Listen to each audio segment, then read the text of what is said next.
Hi, thank you for tuning in. I'm Helen, a family photographer and a Canon ambassador, and today I'm going to be talking to you about photographing children on swings.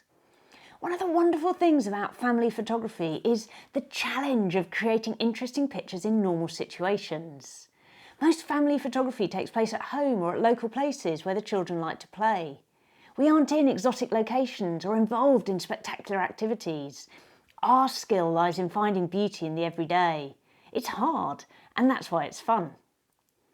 So today I thought we'd take an everyday scenario and look at it in more depth. I thought I'd look at photographing a child on a swing as I want to look at a scenario that we'll all have photographed. I know that at the moment with lockdown that lots of playgrounds are closed, but I'm hoping we'll be out and about again soon and that this video will be here to help you when you next visit the playground. So a lot of my shoots will involve a trip to the park and a trip to the playground, so my challenge is to keep things interesting and to make sure that each time I photograph a family I give them something different. I need to push myself technically and creatively to make each photo shoot unique. With most situations I find myself in, there are three main elements: the technical, the artistic, and what I think of as the unexpected. Technically, I need to know how to handle the situation, which settings will get me the pictures. Artistically, I need to have new ideas up my sleeve, different approaches to the same subject that will provide variety in my work.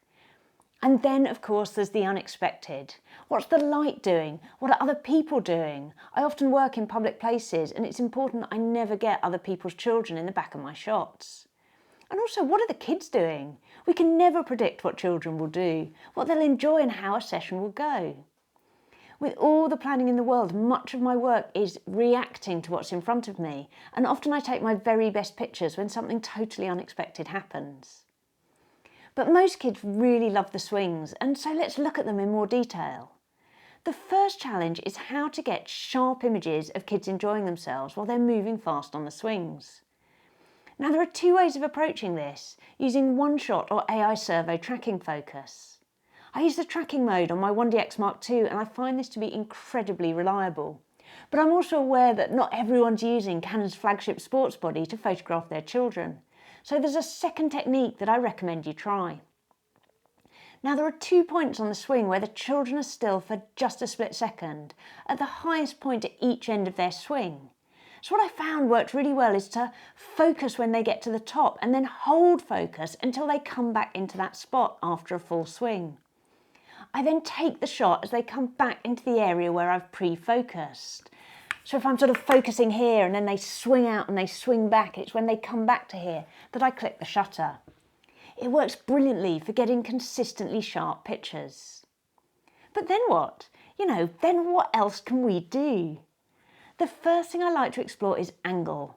I'll shoot with different lenses, or I'll start further away from a scene for a scene setting shot. Then I might move in closer, although do watch yourselves when shooting with a wide angle lens, as it's very easy to get too close when photographing on a swing and then, be hit in the face by a flying foot.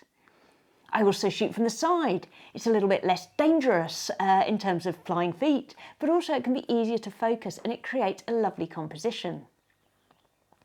Then I might climb up high and shoot down, and there are often lots of opportunities for this because swings are frequently attached to climbing frames. Again, experiment with different focal lengths can make a huge difference to these shots. I'll also often get down low. Those large net swings you see in parks are brilliant because you can see through them, and the children think it's absolutely hilarious if you're lying down on the ground and shooting up at them through the net.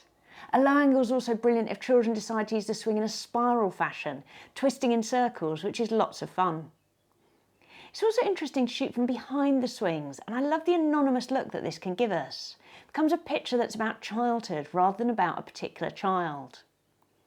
And a swing is a great place to get shots of kids together. It anchors everyone in one place, even if only momentarily. So if you're struggling to get a shot of a group of children, then pop them all on a swing and see how you get on.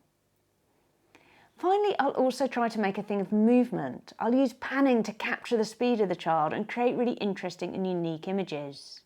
For those of you new to panning, this is when you use a slow shutter speed, focus on your subject and then move your camera along with the movement of your subject so they stay sharp while the background blurs.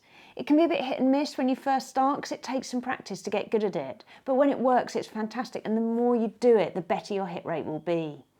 This picture here was taken at ISO 100, f7.1 at a 25th of a second, and I absolutely love it.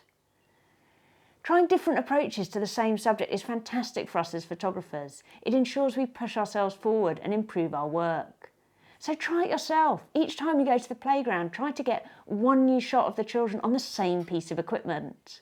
They probably won't all work, but each time you'll be getting closer to what you have in mind, and over time the skills you're learning trying new things, and also this discipline of working a situation through, it will shine through in all your photography. So I hope that's been interesting and given you something to think about. Thanks so much for tuning in, and see you all again soon. Thank you.